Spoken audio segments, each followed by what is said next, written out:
All right, what up, dudes?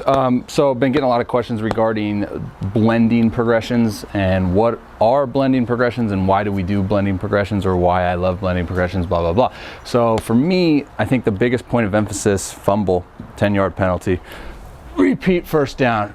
Biggest point of emphasis for me is to simplify the complexities of the delivery as much as possible. Meaning, like, yes, we want to optimize our delivery and we want to take segments of the delivery and really focus on each part, right? And each piece to get to the point where we can throw hard and command the ball and so on and so forth. But for me, there's a huge importance about not having the athlete constantly overanalyze each and every part of the movement, because then we start developing robots and we don't want to develop robots. So this is why I believe that blending progressions are superior, because it takes the thought process out of it and relies more on the feedback and the sensations that certain drill and constraint drill settings are giving, and then right into the throw. So I think it's best for me to just put like an example in it.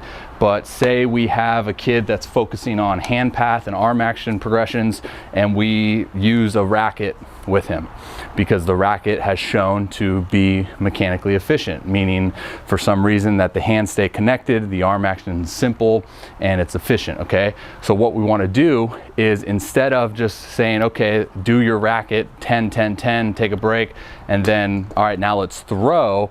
Instead of doing that, then him having a ball in his hands, which gets him usually back into those inefficient patterns, we'll just blend the racket rep with the throw. So he doesn't have to think about it. The body just organizes the way that it knows how from the previous rep. That's why when I say we're doing blending progressions, it's usually like a 5 to 7 second window. Now, you don't want to gas yourself. You don't want to freaking die, but like, let's do, a couple racket reps or whatever, and then put the racket down. Let's go right into our throw, right? Because again, less thought, more action, the body will organize the way that it knows how, the sensory input that you've been giving it.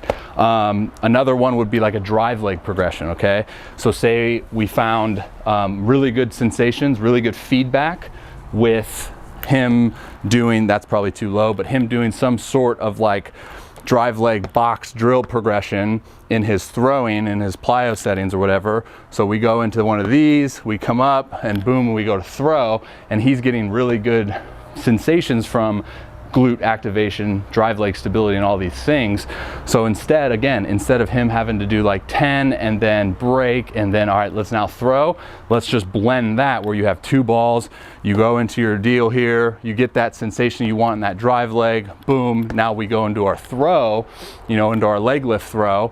And instead of him having to overanalyze on how to create that same sensation, again, once it's on the mind, or once the body is organizing in such a way to complete a drill, the odds of it happening and occurring in a matter of 5 to 7 seconds, that's where you start seeing really significant changes in the motor patterns. And that's the hardest part about throwing, and hardest part about really all of this stuff, dude, is changing those motor patterns that we've instilled for such a long period of time, right? So again, that's why I'm such an advocate for blending progressions, because I think it simplifies the whole equation, makes things easier, less thought, more action, and that's exactly what we want to do on the mound when we're competing, right? So hopefully that makes sense. There's a ton of different progressions that I have. I encourage you to check out those on my website, my YouTube, all of that good stuff. And all my analysis clients know that I program a lot of different constraint settings, constraint drills, right? And then once they can get an understanding for what they're trying to grasp in those, then we can blend. And you can blend 2 different constraint drills, then a throw. Just get creative, right? And it's all for the athlete in terms of identification towards what they're trying to feel and then what they're actually feeling.